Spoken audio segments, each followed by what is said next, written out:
오늘 말씀을 보면요, 하나님께서 불안에 떨고 있는 여호수아를 찾아오셔서 강하고 담대하라라고 말씀하시는 장면입니다. 하나님께서 여러 번에 걸쳐서 반복해서 말씀을 하세요. 강하고 담대해라, 강하고 담대해라, 두려워하지 말아라, 무서워 떨지 말아라. 자, 하나님께서 여호수아의 약함을 아시는 거예요. 한 번 말해서 이게 사람의 마음이 움직이지 않는다는 것을 아시는 거죠. 네. 그런데 하나님이 우리 마음을 움직이시는 방법은 결국은 말씀을 들려주심을 통해서인 것 같아요. 네. 물론 모든 사람이 말씀을 듣고 그 즉시 반응이 일어나는 건 아니지만 하나님이 우리와의 관계에서 가장 많이 사용하시는 방법은 이 방법이에요. 그래서 또 말씀하시고 또 말씀하세요. 그런데 제가 이렇게 보니까 나이가 들어가면 들어갈수록 살아온 삶의 관성을 가지고 살게 되는 것 같아요. 그래서 이게 두려움과 조바심으로 인생을 살아왔던 사람들은 인생의 후반부에 그것을 바꿔보려고 해도 생각 따로 마음 따로인 것 같아요. 일례로 제가 얼마 전에 이제 병원에서 진료받을 일이 있었어요. 이제 암과 관련된 검사를 할 일이 있어서 병원에서 이제 검사를 기다리고 있었는데 그때 제 주변으로 이렇게 앉아 계신 많은 분들이 있는데 그 얼굴에 불안함이 역력하더라고요. 그 병동 전체에 흐르는 암울함이 있었던 것 같아요. 사람들의 표정 자체가, 그 중엔 크리스찬들도 있었을 텐데 어쨌든 거기서는 모두가 다 비슷한 모습으로 좀 이렇게 근심과 걱정 속에서 불안에 떨고 있는 거를 봤어요. 그 중에는 옷을 잘 입은 분도 계실 거고 좋은 차를 타고 오신 분도 있겠지만 그런 걸 떠나서 모두가 불안해 하더라고요. 자, 저희 아버지도 얼마 전에 이제 위암 수술을 하셨어요. 실은 그 일 때문에 제가 이번에 한국 방문을 결정하게 됐는데, 저희 아버님은 어떻게 보면 진짜 교회는 다니지만 아직 하나님을 구체적으로 만나보지 못하고 경험해보지 못한, 참 그런 것 같아요. 아무리 아들이 하나님을 진하게 경험하고, 그 다음에 그 믿음 안에서 또 하나님을 많이 누려왔어도 그 경험이 부모님에게 쉽게 전달되는 것 같지는 않아요. 저희 아버지 같은 경우는 이제 교회는 회유와 설득을 통해서 나와주시긴 하지만 아직 영의 귀가 많이 열리신 것 같지는 않아요. 더군다나 이제 살아온 삶의 어떤 그 궤적이 있기 때문에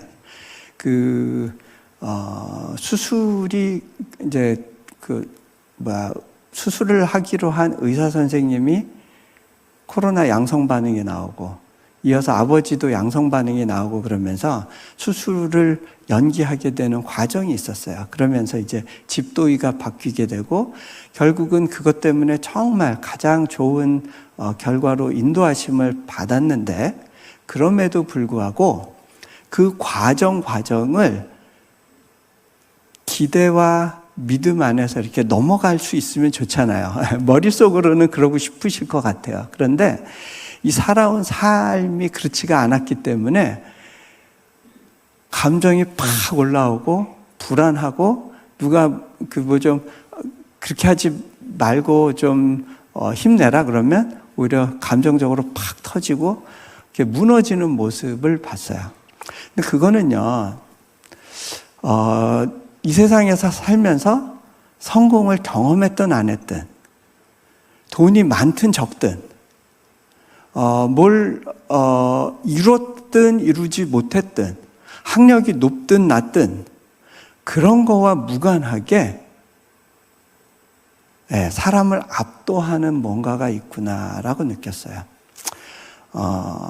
꼭 이게 죽음의 문턱까지 가면 자신의 진짜 모습이 나오는구나. 자신이 정말 의지했던 게 무엇인지가 나오는구나. 자신의 삶을 지탱하고 드라이빙 포스라고 그러죠.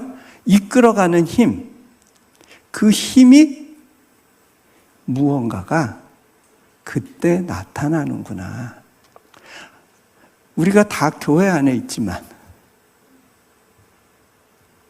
하나님 믿습니다 하지만 실제로 내가 무엇에 의지하며 살아왔는가는 그런 위기 순간이 닥칠 때 드러나는구나 라는 생각을 해보게 됩니다. 어떻게 보면 국가적으로 코로나도 하나의 위기 상황이었을 수 있어요. 그런데 이 상황 가운데 어떻게 반응했는가가 우리가 무엇에 의지하면서 살아왔는가를 보여주는 것이라고 생각이 들어요. 그런 면에서 저는 한국교회도 그렇고 그 한국 사회도 그렇고 한국 국민들도 그렇고 그야말로 독특한 한국적인 특성이 도드라지게 나타난 순간이 코로나와 그와 관련된 시기를 살아가는 모습이었구나 라는 생각을 했어요. 한국 분들이 경험한 어떤 그 시스템은 다른 나라에서는 보지 못한 아주 독특하고 유니크한 시스템이에요. 좋고 나쁘고를 떠나서 그것이 한국 분들이 무엇에 의지하고 무엇을 옳다고 믿으며 무엇을 판단의 기준으로 생각하면서 살아왔는지가 잘 드러나는 것 같아요. 네.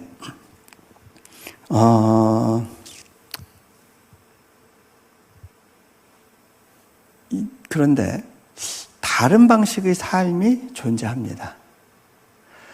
제가 그 미국에 그 안식년 중에 있으면서 우리 그 베이스에 그분들은 평생을 하나님의 공급을 신뢰하면서 그렇게 사셨던 분들인데 이제 인생 70, 80을 맞아서 이제 그 베이스에서 그 코로나 기간에 이제 산책을 하시는데 부부가 이렇게 손을 잡고 걷는 모습을 보면서 그런데 그 얼굴이 그렇게 평온하고 안정감이 느껴지고 제가 이렇게 지나가다가 인사를 하면 그렇게 밝게 웃는 모습을 보면서 맞아. 이런 노년의 삶이 가능한데 이분들은 뭘 쌓아놓고 살았던 분들이 아니에요. 평생 하나님의 공급을 의지하면서 살았던 분들인데 그 연세까지 그렇게 사실 수 있었다면 하나님은 신실하신 분 맞죠? 네. 그런데 그분들의 표정이 너무 온화하고 밝은 거를 보면서 그래, 내 삶의 목표는 뭔가를 이루는 것이 아니야. 내가 전아이가 됐을 때 저런 모습으로 아내와 함께 다정히 손잡고 걸을 수 있는 모습으로 살아가는 거. 그거에 대해서 다시 한번 확인하는 시간을 가졌어요.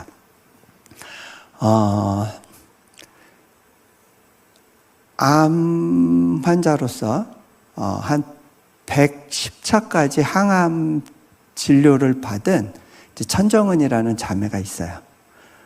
그 부활이라는 영화에 소개가 된 자매인데 그 자매가 사는 삶의 방식을 보면서 저도 옆에서 많은 도전을 받았습니다. 본인도 암 환자인데도 불구하고 열심히 암 환자들을 찾아다니면서 격려하고 위로하는 삶을 살아요. 물론 통증이 오는 순간에는 두렵겠죠. 아프고 힘든 시간들이 당연히 있어요. 밤새 끙끙 앓다가도 아침이 되어서는 다시 기쁨 가운데 또 누군가를 섬기기 위해서 나아가는 모습을 보면서 의사들은 6개월 살지 못한다고 했는데 벌써 7, 8년을 잘 살고 있어요. 그러면서 그 삶 가운데 굉장히 많은 열매들을 맺으면서 살고 있어요. 여러분, 암이나 질병이나 또 다른 어떤 우리 삶의 위기는 다 누구에게나 찾아와요. 그런데 내가 무엇에 근거해서 이 땅을 살아가고 있는가라고 하는 그 기준점이 무엇인가에 따라서 나타나는 삶의 모습이 너무 극명하게 달라지는 것을 보게 돼요.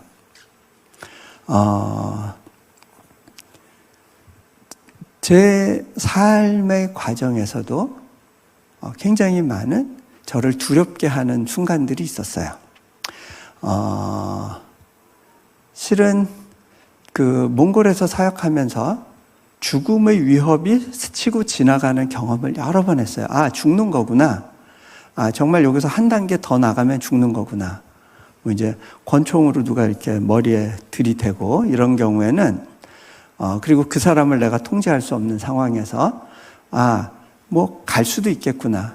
그런데 의외로 담담한 제 모습을 보면서 내가 믿음이 아예 없는 건 아니구나라는 생각이 있었어요. 그런데요, 하나님께서 여호수아가 믿음이 없었던 사람이 아니에요. 믿음으로 거기까지 간 거예요. 그렇죠? 믿음이 아예 없던 사람이 아님에도 불구하고 그 모세가 죽고 난 다음에 이 이스라엘 백성을 이끌고 가는 모든 것에 대한 책임을 맡는다는 것이 주는 두려움이 있었어요. 그거는 새로운 두려움이더라고요. 제가 하나님께서 이제 몽골에서의 사역을 그만두고 인도네시아로 들어가라고 그래서 들어간 후에 모든 사역의 궁극적인 책임을 제가 져야 되는 거예요.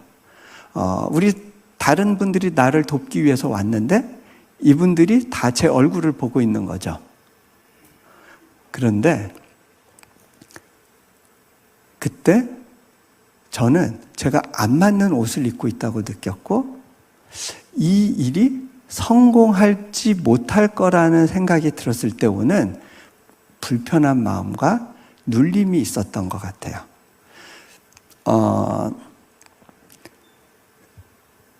제가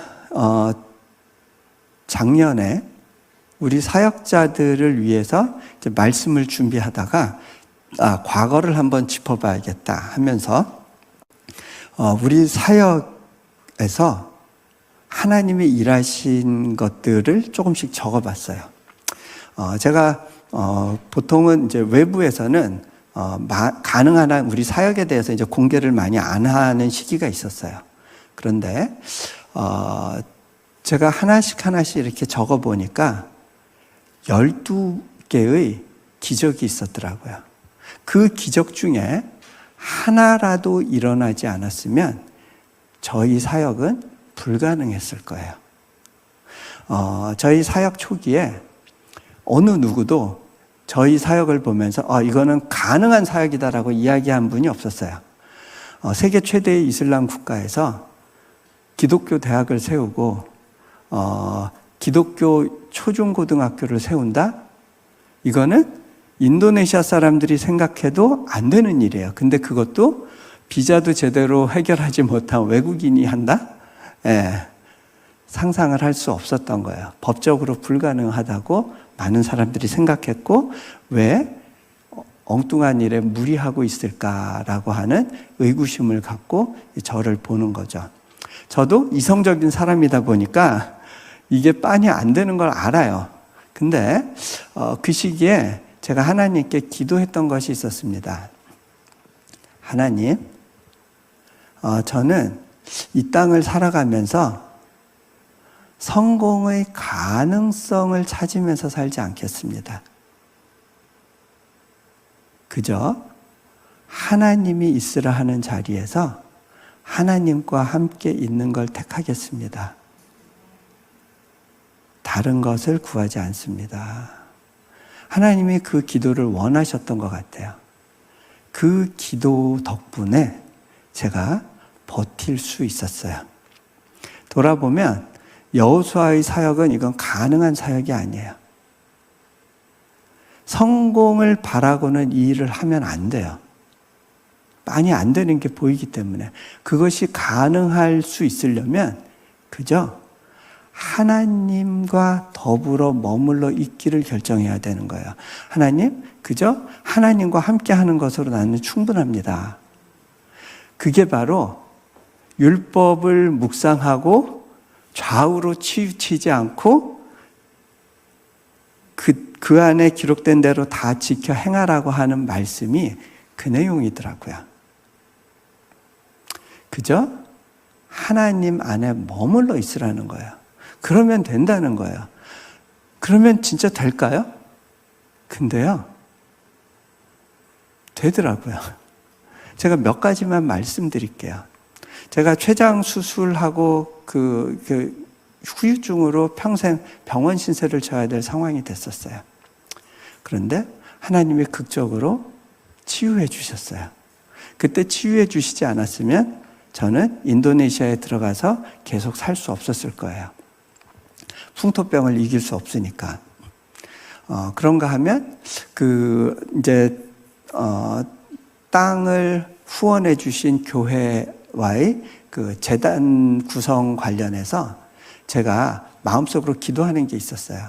이거는 당회가 주도하는 구조로 가면 건강한 사역이 일어나지 않는데, 그리고 재정이 교회에서 오지 않는 가운데 거기 계신 장로님들이 다 이사진을 구성하게 되면 정상적인 기능을 할 수가 없는데, 근데 어느 한 분도 물러나고 싶은 분은 없는 상황에서 하나님, 제가 그리는 그림은 이런 건데 이게 안 되면 저는 실은 이 사역을 할 수가 없을 것 같습니다. 그러면 저는 거기서 손을 떼겠습니다. 그런데 하나님, 이게 하나님이 원하시는 그림이라면 이렇게 되게 해주세요. 그러면 제가 하나님께서 이 사역에 개입하신다고 믿고 다음 단계를 가겠습니다. 그리고 밖으로는 이야기 안 하고 조용히 기도만 하고 있었어요. 하나님께서 특별하게 개입하셔서 어떤 분은 한국으로 가시게, 또 어떤 분은 또 다른 곳으로 가시게, 또 그리고 어떤 분은 비자가 바뀌어서 또 계속 있지 못하게, 그런 가운데 하나님께서 특별한 방법으로 이 사역을 새롭게 세팅하고 주도할 수 있도록 만들어 가주셨어요. 제가 손 하나 대지 않고 하나님이 하시는 거를 옆에서 보는 거죠.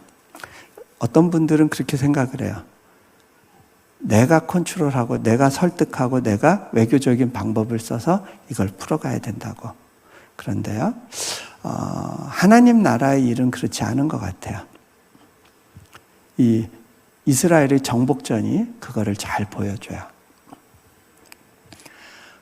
그런가 하면 저희가 선교사 자녀 학교가 필요하다고 생각했어요. 그래서 저희 자녀와 다른 선교사 자녀 6명이서 학교를 일단 시작을 했어요.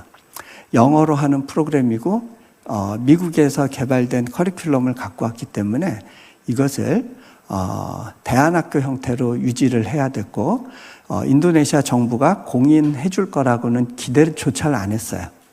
그런데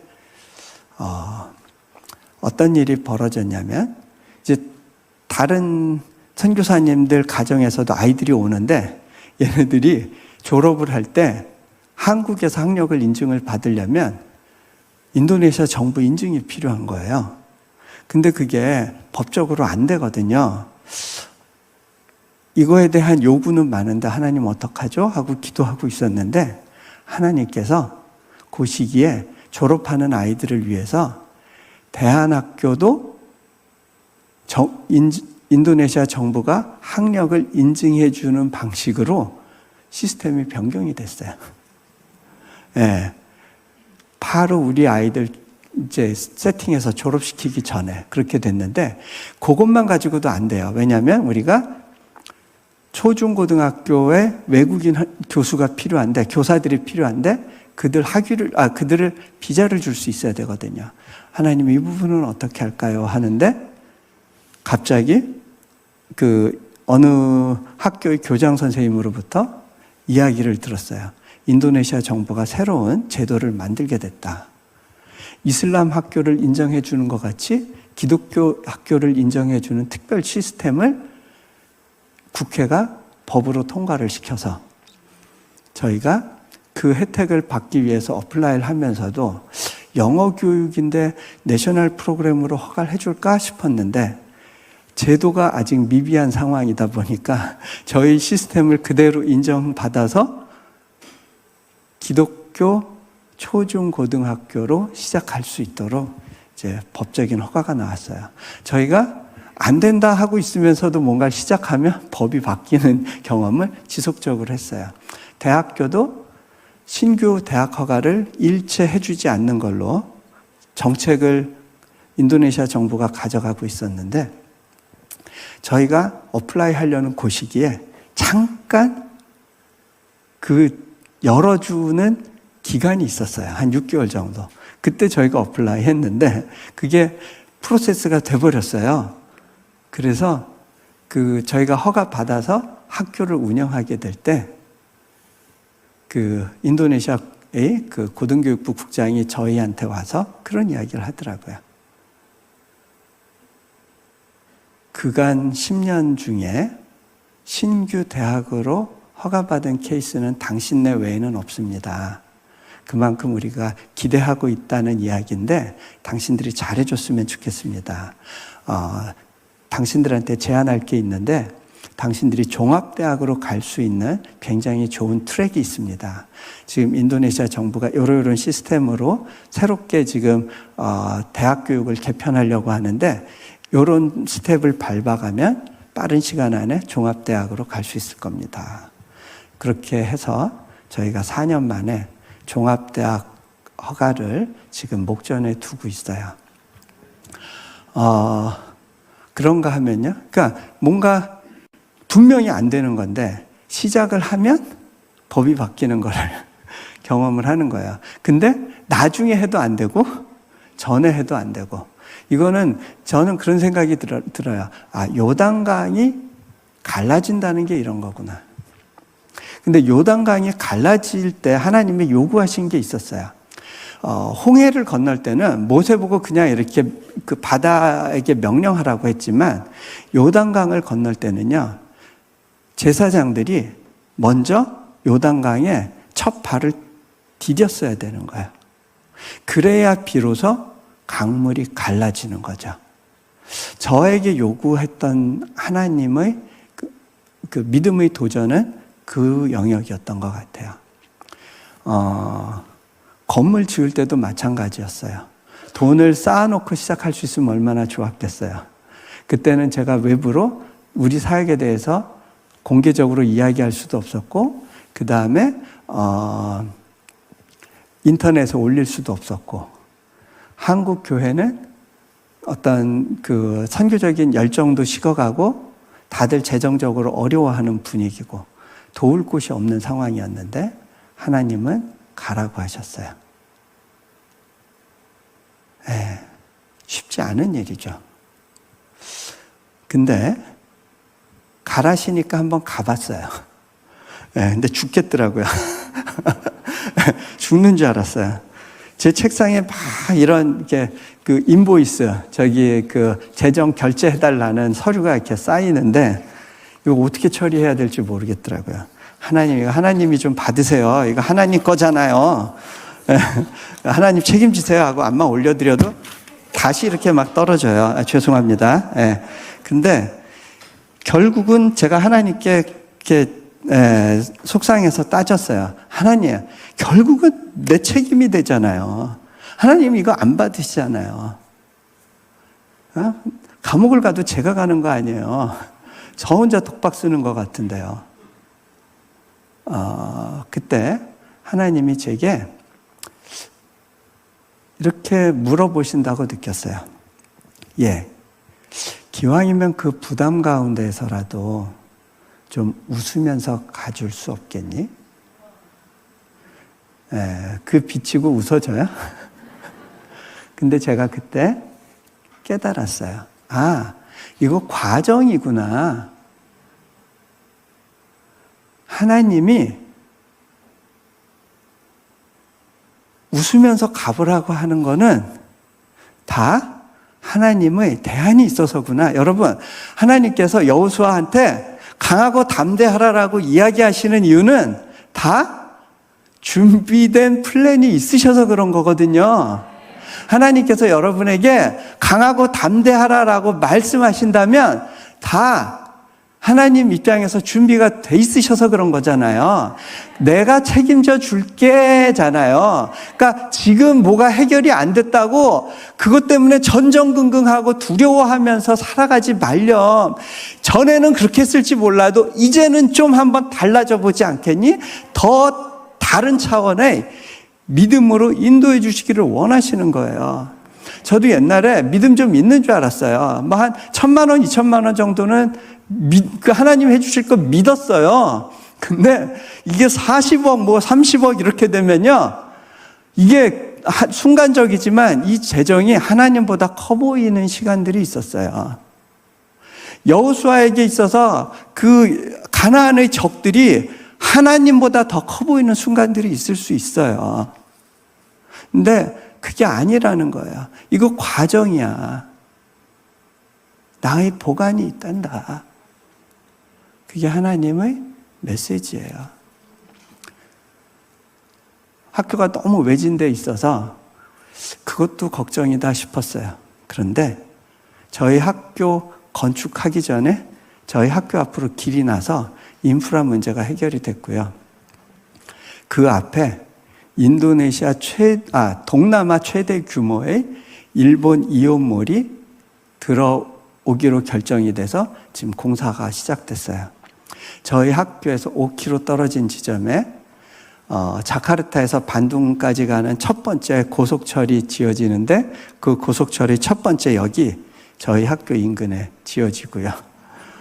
그런가 하면 저희 학교 이웃으로 현대자동차 전기차 공장이 입주를 하게 됐고요.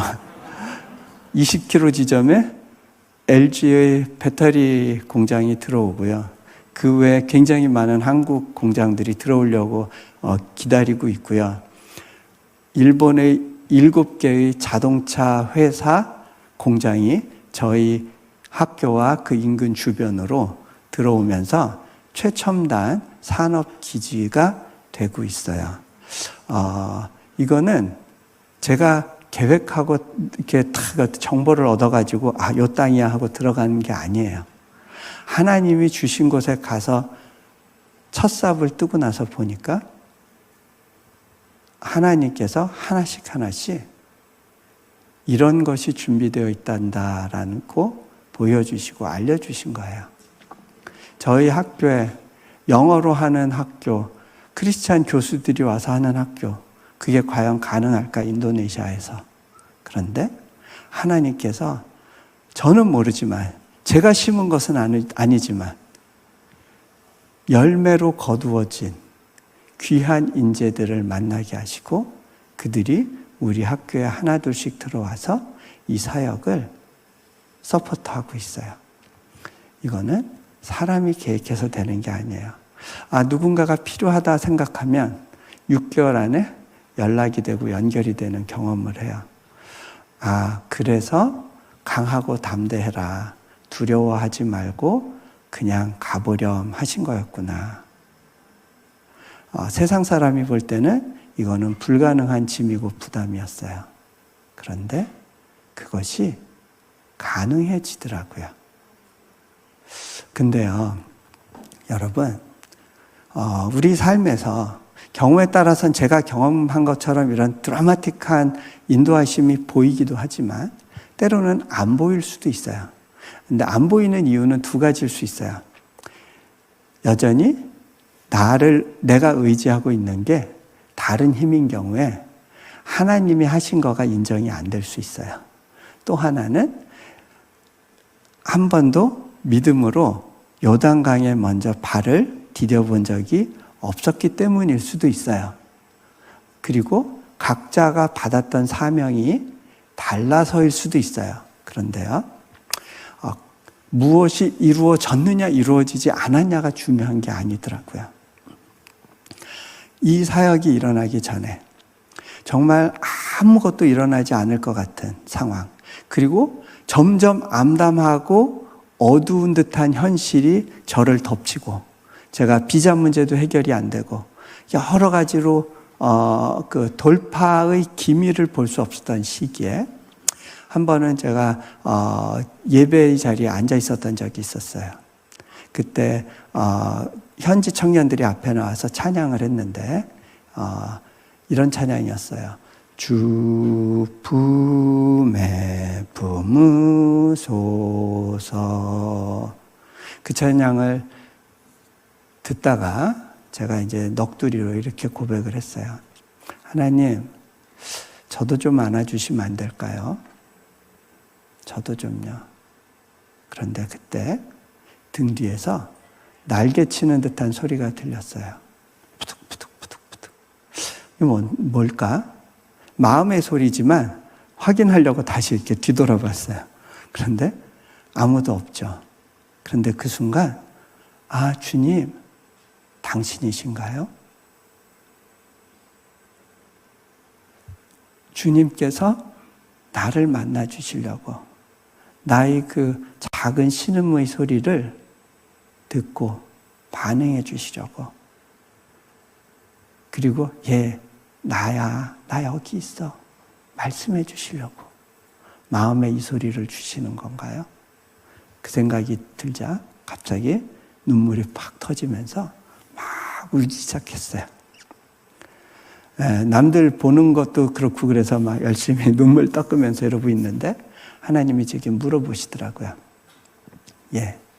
네가 지금 다람쥐 쳇바퀴 도는 삶을 살고 있는 것 같고 정말 아무런 돌파의 기미도 보이지 않고 여기서 네가 그냥 너의 소중한 기회들을 다 낭비하고 여기서 버려진 것 같은 느낌이 드는 시간들을 보낸다 하더라도 너 괜찮겠니? 물어보신다고 느꼈어요. 근데 제가 그렇게 대답했습니다. 하나님, 저 지금 이것만으로 충분해요. 주님이 안아주시는 거 이것만으로도 충분해요. 여러분, 그 하나님의 사랑과 나에 대한 배려, 그것이 내 삶의 주춧돌이 되고 근거가 될 때 나는 한없는 안정감 가운데 두려움 없이 무엇이든 할 수 있게 됩니다. 다윗이 고백했던 여호와는 나의 산성이요 반석이요 요새라고 하는 그 고백이 결국 그거예요. 주님이 나의 안정감의 근원입니다. 같이 기도합니다. 눈을 감으시고요.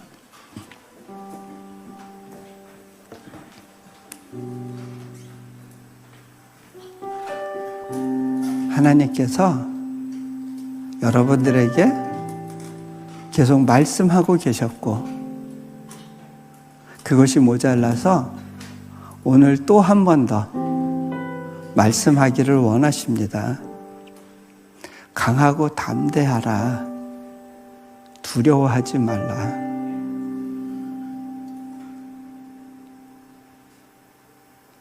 나를 묵상해라. 나를 바라봐라.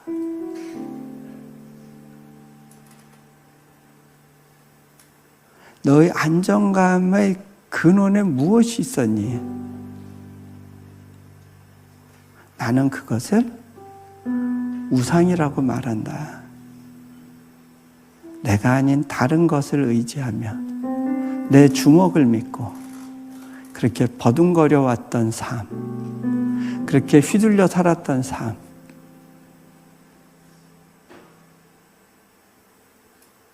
그 삶에서 너희 중심이 다시 한번 제자리를 찾기 원한다. 여러분, 그 그 말씀에 반응하기 위해서 여러분들이 하나님께 한번 이렇게 요청해 보지 않겠습니까?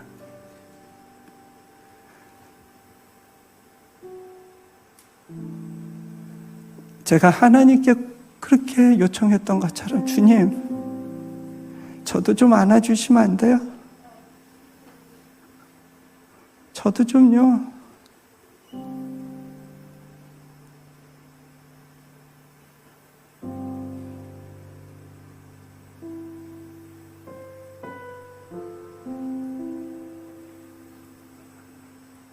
그분이 여러분을 따뜻하게 안아주시는 걸 느낄 때